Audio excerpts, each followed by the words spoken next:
all know that Elle Wood's type of woman, a straight-up boss who doesn't stop for the world, but the world stops for her. We not only want to look up to these confident, intelligent, fear-tackling kinds of women, we want to become one ourselves. And that's what we're doing every week at Insert Verb here, sharing our passions, opportunity, and experiences to give you the tools and motivation to become her, documenting the journey we're on to become the best versions of ourselves. The journey of becoming a strong and powerful woman. I just was in this constant cycle of, I'm really sad, I want to fix it, but I don't know how. Thought of this, and I got up and I slammed the door open. I was like, open the door, and I was like, Zane, I can use this to help myself climb out of this depression, and that's exactly what I did. All right, Miss Haley. Hello. We'll never get good at actually opening. Starting? No. Because we just go, okay. Here we are. What do we do? So in today's episode, it's a special one for Haley. Mm-hmm. It's something that's really close to her heart. Yeah. It is something I talk about every week anyways. Yes. It is the Enneagram. It is the Enneagram, finally. She's very excited. I'm very excited. I have about 6 pages of notes today. So we will just should we just kind of get going in it? So I have a couple questions. Okay. One is, what is the Enneagram? How did you get involved in it? Why is it important to you? And a couple. There's a couple. And do you feel like it's actually made an impact or difference in your life? Yeah. So how I got into it, I don't specifically remember how I found out about it. I know that Zane's younger sisters kind of were into it a little bit. And so we had briefly talked about it with them.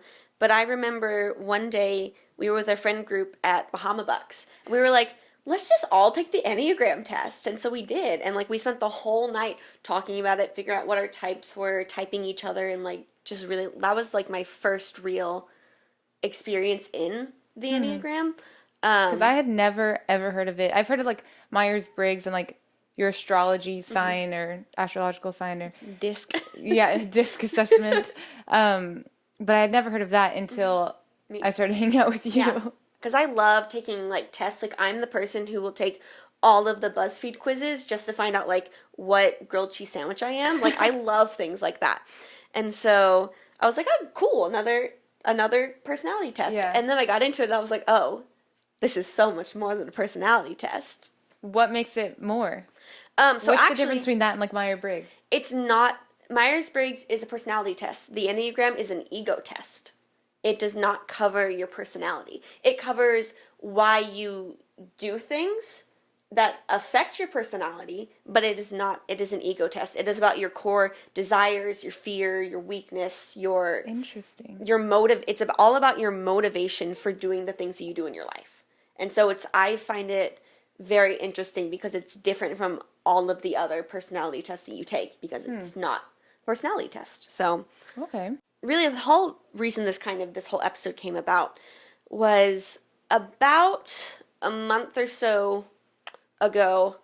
I was really depressed and I couldn't figure out why. Pretty close to it was very, very bad and I had no motivation to do anything.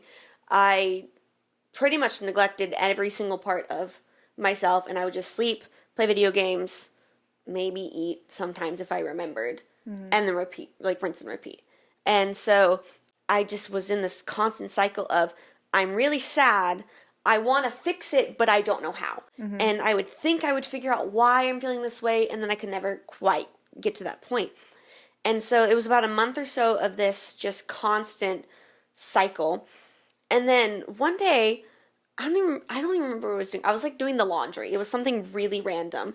And Zane's in the living room and I'm in our bedroom, the door is shut. And I thought of this and I got up and I slammed the door open. I was like, open the door. And I was like, Zane, I'm sad because I'm not being authentic to myself, which is my core desire from the Enneagram. I'm a 4-wing 3. Our core desire is to be authentic and individualist and special, unique, but we want to be the most authentic versions of ourselves and we fear lacking identity.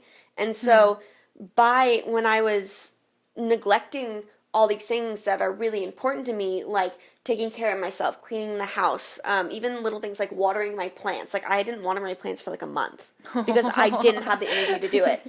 And by doing all these little things, it added up. And I was like, by me being comfortable and neglecting that because I'm sad, I'm actually making it worse because I'm neglecting my core desire in life. And so that kind of prompted this whole thing where I was like, I can use this to help myself climb out of this depression. And that's exactly what I did. The Enneagram has made a big difference for me because I don't think if I had known that I would have come to that realization. I would just still be stuck in this, I don't know why I'm feeling this way. And so I've been able to, in my darkest times and even in my lightest times, use it to better myself and to get myself to where I want to be and to become the person I want to become. Wow. Yeah. Huh.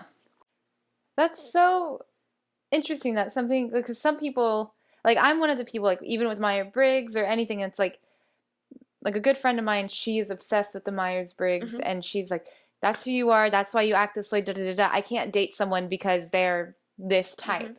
Like, but the person is not the type. Yeah, like you are a person. You are not a robot that is programmed to be blah blah blah.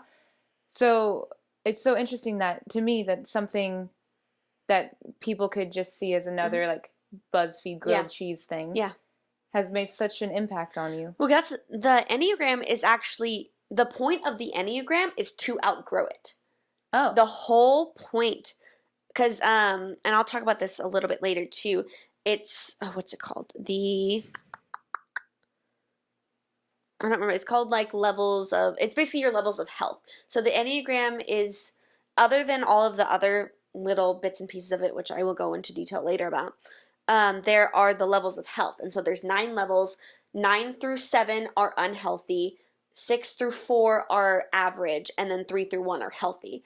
And so everyone kind of starts in a different place, and the goal is to go from a 9 to a 1 in levels of health. And it's all about change and growth and using, and it is about using this to better yourself and to use your core, who you are, and elevate that to be the most productive, the most caring, whatever that thing is. Zane and I's favorite conversation is, how can we improve? How can we make our lives better? How can we do this, make ourselves better people? And so that's all we talk about. Well, mostly what we talk about. I need to stop exaggerating. That's a lot of what we talk about. And so this just fits into that. And it also helps because it's like I said, with me being a 4, it's about having an identity. And when I found the description of a 4, I was like, scarily accurate. I was like, this is me 100%. There's not one thing that I don't agree with. Like, there's other, like, with, like, because I'm an INFP as well for Myers-Briggs. And when I read it, I'm like, yeah, like, 90% of that's pretty true, but I don't always feel like I fit with that. With the Enneagram, always.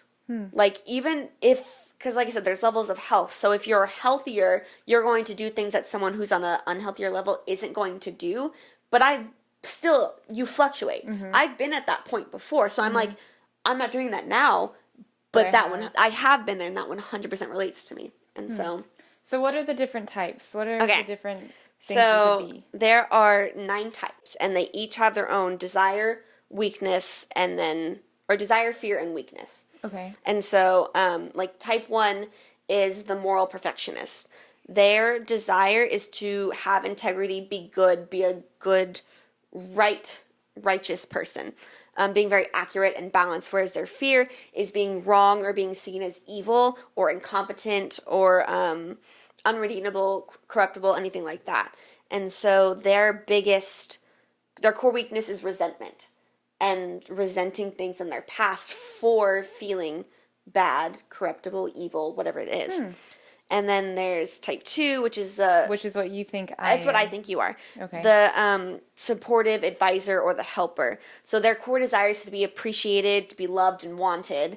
And then their fear is being rejected, unwanted, being thought of as worthless, needy, inconsequential, unworthy of love.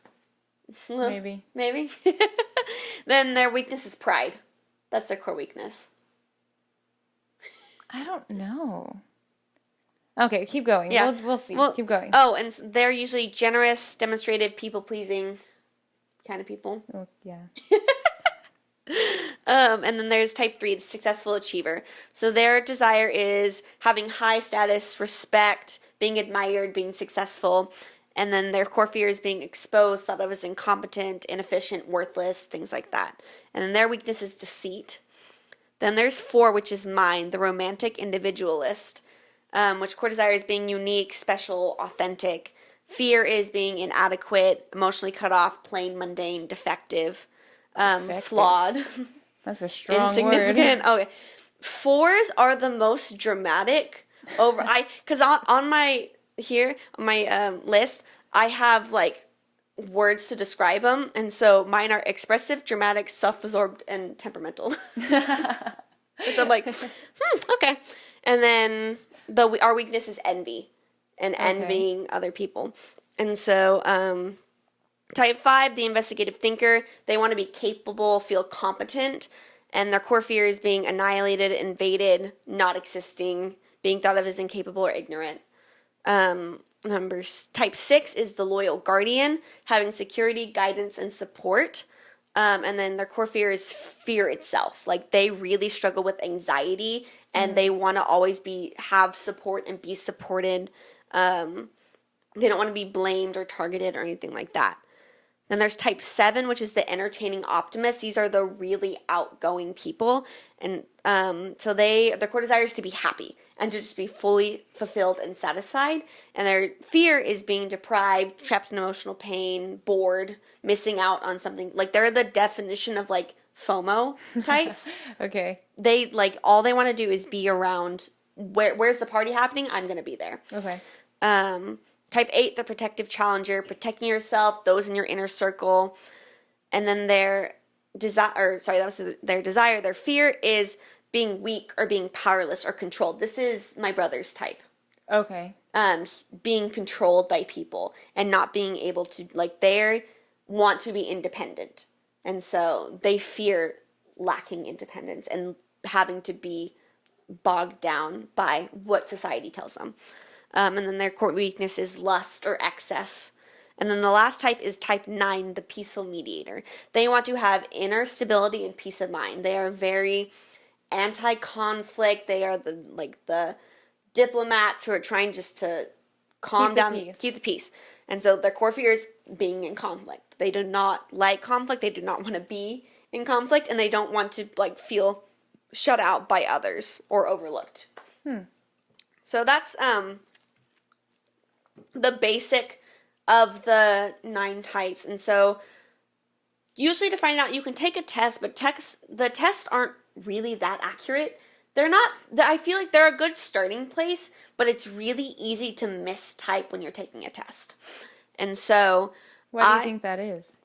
I don't know. I don't think I've been doing it long enough to really know. I just know because I'm in a lot of Enneagram groups. And so I see a lot of people talk about this all the time about how it was a good basis, but they often mistyped as the wrong type because of that. And so the best way to figure it out is to look at the core desires and your core fear and figure out what resonates the most with you. And then maybe pick 1 or 2 types and then just research. Wow. Yeah. And so there is the types, and then there's also the subtypes, which kind of... what's a subtype? So there's 3. Okay. So there are 3... She did so much research, guys. This is mind-blowing. So there are 3 subtypes. Self-preservation, social, and then intimate or sexual. And so self-preservation is their instincts govern our needs for material supplies and security, including food, shelter, warmth, and family relations.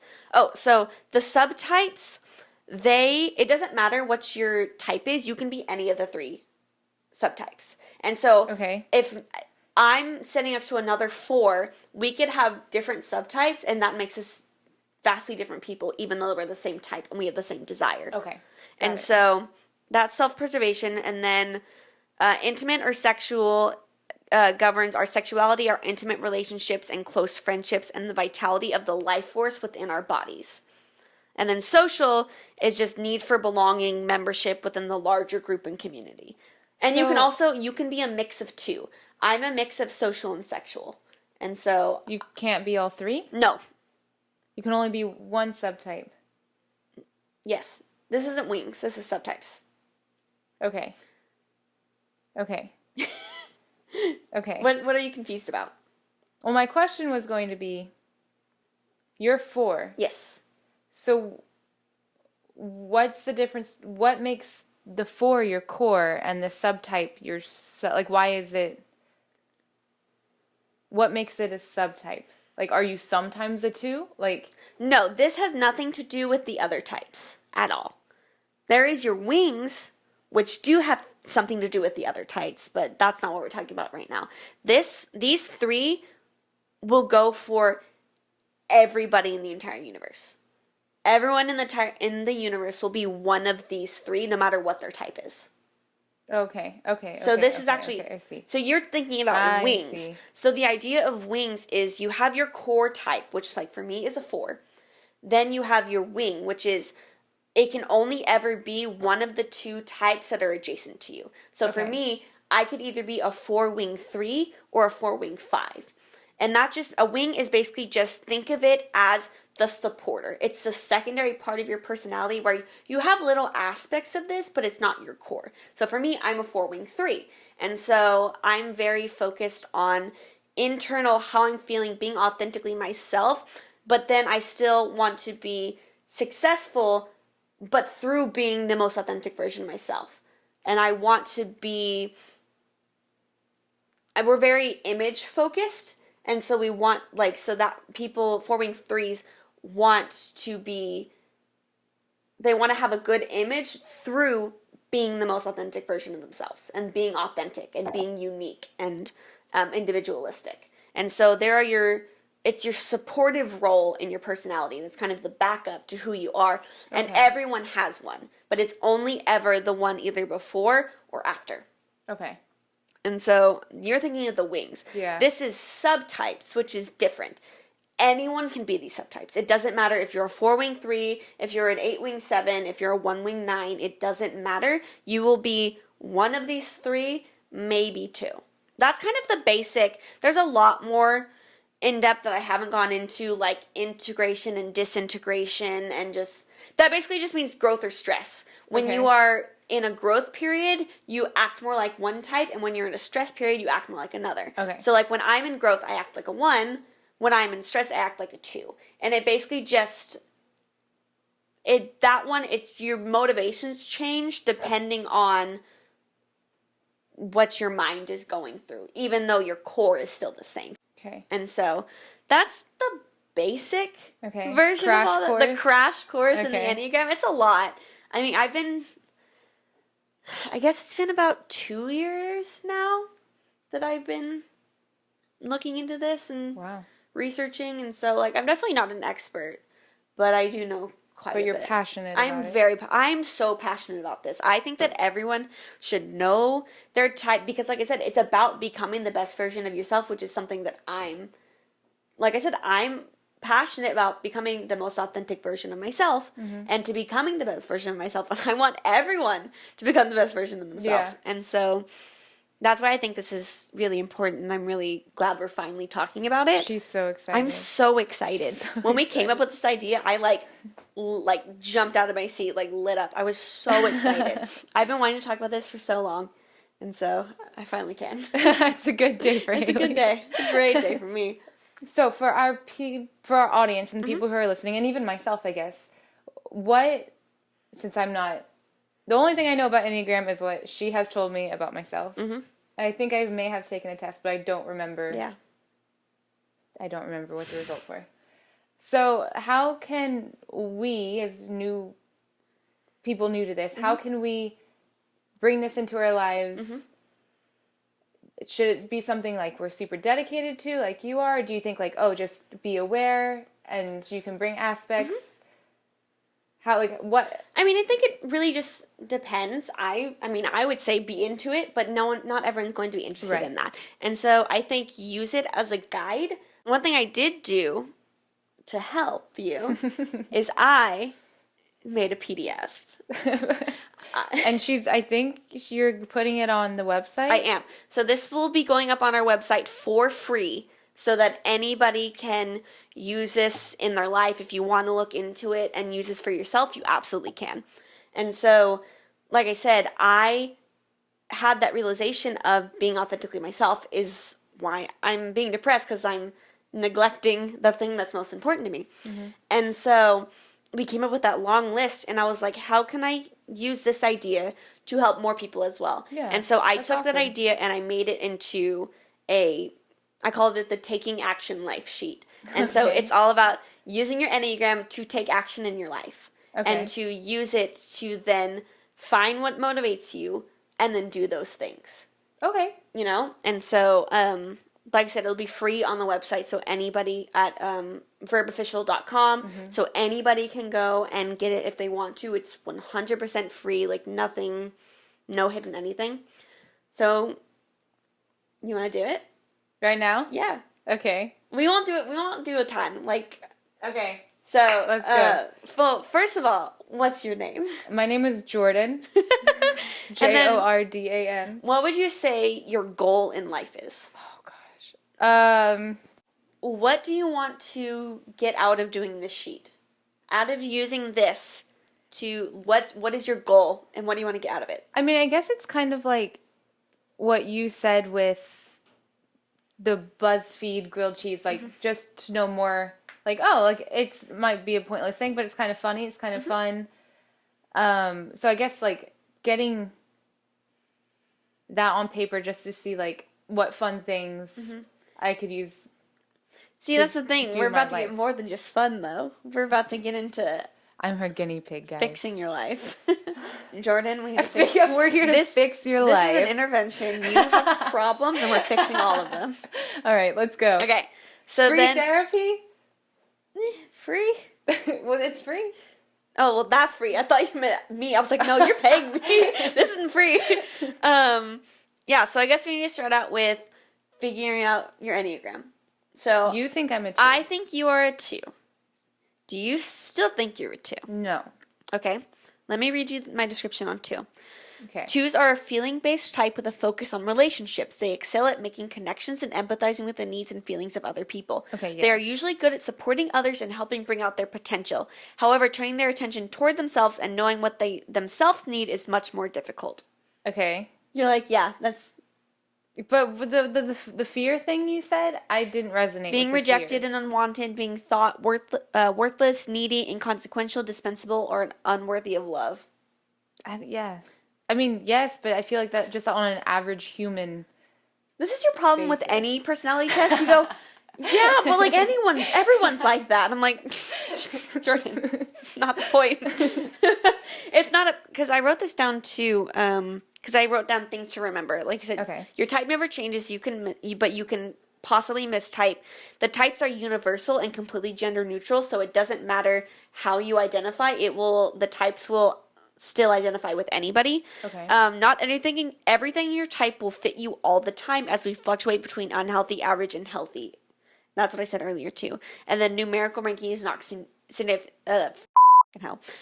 Numerical ranking is not significant. A 1 and a 9, there's not one that's better. Those are the 4 things to remember about the Enneagram. And so, what was I saying? What was my point? The fears of 2, I didn't... Oh, so you might not always feel 100%... You might not 100% feel like you fit that type all the time, because let's say right now you're really healthy, and so you don't feel... some of these fears. You might still feel it to a degree because it's your core, but there might be bits and pieces of it that you don't. Okay, read 5. Okay. 5 is 5s are mental types who focus on intellectual understanding and accumulating knowledge. They are often scholars or technical experts because of their keen perception and analytical ability. Privacy and personal autonomy are very important to them, and other people may be experienced as intrusive. The ability to detach from other people and from emotional pressure confers personal freedom, but they also create loneliness. Yeah, maybe you're 5. Your core desire, being capable and competent. Yeah. Your core fear, being annihilated, invaded, or not existing. Being thought incapable or ignorant. Having obligations placed upon you or your energy depleted. Yeah. Maybe you're 5. You are the master in this situation. I don't know. I can't decide for you. I don't know what your core desire is in life. This is a problem with you. Because like I said, you're reading this earlier and you go, I can see myself as a 2, as a 5, as a 6, as an 8. And I'm like, yeah. So, you're difficult. I've been told that my whole life. So, out of these, which one do you think? Okay, we'll just do 2 for now because for months you've been telling me I'm a 2. Yeah. So we'll just do 2 for this. If, let me read it. And you said mistyping is accurate, so. 3. So, 2-wing 3 personality types, their basic fear being unwanted or worthless. They usually avoid this by building personal connections with others and working hard to meet the needs of the community. Their most basic desire is to be loved and accepted. They may express this by being extremely attentive and attached to other people. Hosts tend to suppress their own negative emotions, which, when done frequently, can lead to high levels of stress or unexpected outbursts. In summary, they tend to understand and attend to the needs of others, seek acceptance and accomplishments, enjoy group settings and meeting new people, repress their own negative emotions, avoid being disliked or undervalued. Yeah. You're like, yeah, sure, I guess. Okay. Well, we'll go with the 2 and 3. Okay. Although maybe I have the worst guinea pig of all time to prove that this is a good enough list. I don't think you did a good job of proving that. I'm sorry. Yes, I am completely a 2 and 3. Yes. Yes. Okay. 100% me myself. Okay, my name is Jordan, and I am a 2 I'm a 2 and 3. Okay. And then I suppress all my negative emotions. I mean, it's kind of accurate. Yeah. So then I guess it's figuring out your subtype. Out of the definitions, what do you think you lean more towards? Self-preservation, sexual, or social? Do the definitions again. Self-preservation instinct governs our needs for material supplies and security, including food, shelter, warmth, and family relations. Okay. The one-to-one instinct governs our sexuality, our intimate relationships, and close friendships, and the vitality of the life force within our bodies. Okay. And then the social instinct governs our needs for belonging and memberships within the larger groups and community. It's either the family... Self-preservation? I'll do the relationship one. The close relationships. Sexual? Yeah, that one. Or intimate relationships? Yeah, that one. So, cool. So your subtype is sexual.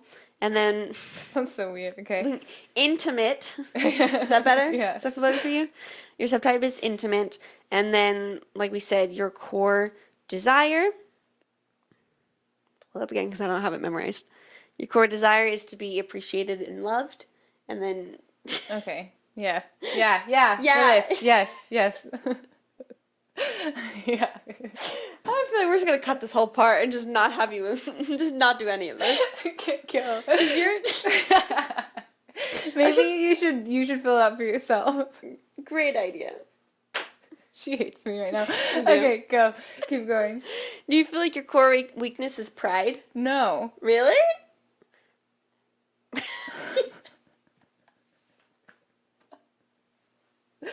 I don't know who I am, Haley. I don't know who you are either. You're divergent. We've already figured this out. You're impossible. Just fill it out. You just do it. For myself? Yeah. Okay. You tell everyone what you did. Okay. So for me, I am a 4-wing 3. And so my core desire is to be the most authentic version of myself. Haley's about to quit Verb. I'm about to kick you off of Verb. I'm staying. You're the problem. I'm just kidding. I love you, Jordan. So what I did, for me, Wait, what's your name? Haley. Okay. What's your goal? To become the best version of myself. Here, do you want this? Yeah. What's your Enneagram type? 4-wing 3. What's your subtype? Social and intimate. What's your core desire? To be the most authentic version of myself. Your goal and your desire are the same thing? No, my goal is to become the best version of myself. Oh, I see. Okay. is to be authentic and individualistic is my desire. What's your core fear? My core fear is losing myself. And That's a good one. yeah. So then what I did basically, I have it set up as a category and a list. And so for me, when I was feeling this way, I was like, what can I do to be the most authentic version of myself? And so I found every area in my life where I feel like I'm lacking and I feel like I'm not being authentic. And so like I have I have a sleep category, I have a cleanliness category, Could you grooming, health. Expand on sleep And being authentic? Because when I stay up all night and I don't I don't feel like myself if I don't get enough sleep. And so for me, it's important to make sure that I always, I'm in bed by 10, asleep by 10:30. I get my 8-9 hours of sleep. I always make the bed when I wake up in the morning. Just these little habits in my life that make me feel better, that make me feel like I'm being authentic to myself. And so, not just sleep in general. It's authentic for me just to sleep. It's authentic for me to take naps from 1 to 5 every day. That's a long nap. 8 in the morning to 8 o'clock at night, and then I sleep from 10 to 6. Very so productive. I'm exactly. Hosting. It's really important for me to have people over and to host people and have, I got this, hosting This might be a topic for another time, but how did you find hosting while in a pandemic? I didn't. That was why I was depressed. I see. Okay. See, that was the whole thing. These things that I want to do in my life that are important to me, I can't do either because I was depressed and my mind says neglecting. But like I said, we weren't cleaning the house. We would come home to a dirty home. We would go to bed to a dirty house. I wasn't working, for me, eating really well and working out is very important to me. I feel better when I've eaten good food. So that's the whole thing. Even though I will neglect these things, I don't want to anymore. And I wrote it down so it's easier for me to realize, hey, this is important to you. Make it important. So that's what you can do with this PDF. With this PDF. And so it's finding out what's important to you in life. And breaking it down. Into categories, and like I said, I left it open so you can write whatever you want there. It doesn't have to be... Are you going to upload your example? Yeah, I'm going to have an example of mine too, so that everyone can see what it actually looks like, and so you're not just going in completely blind. But like I said, this is for me, adapt it for how you want to use it. It's just a basic guide to kind of get you into all this. Because it can be a lot if you don't do this all the time. Yeah. Like I said, Zane and I do this constantly. This is just the written form of it, you know? So. Well, cool. Thank you for sharing. You're welcome. And I hope this helps with you guys. I hope that this can help somebody. At least connect to a part of you and maybe help you understand yourself a little more. And if you guys do it, send us your results. Our social media's got Verb. You can email us at askivhpod@gmail.com. Fill it out. Let us know. And then... I also want to know what you guys are doing this week to improve your lives. Oh, yeah. Our weekly question. What are you doing this week to improve your life? This week, I want to make it a top priority. Put time management at the front of my list. Get my work schedule solidified. Something I could do every week. Maybe there might be some minor changes, but just... when things are too up in the air, I find just grasping. So just be better at my time management, make it a priority. That's my goal for this week. And keep it in my life. That's good. That's really good. Yeah. That's a good goal. What's yours? I mean, it's really just getting my work done before I leave. That's my goal. Is to just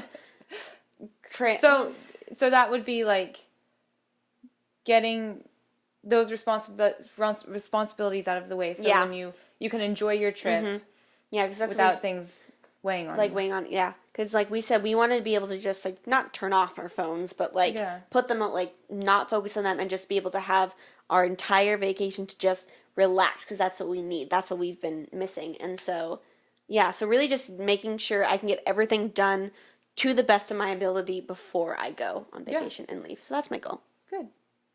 What are yours? And send us your thing. And maybe you guys can also help me with my type. Help Jordan figure it out.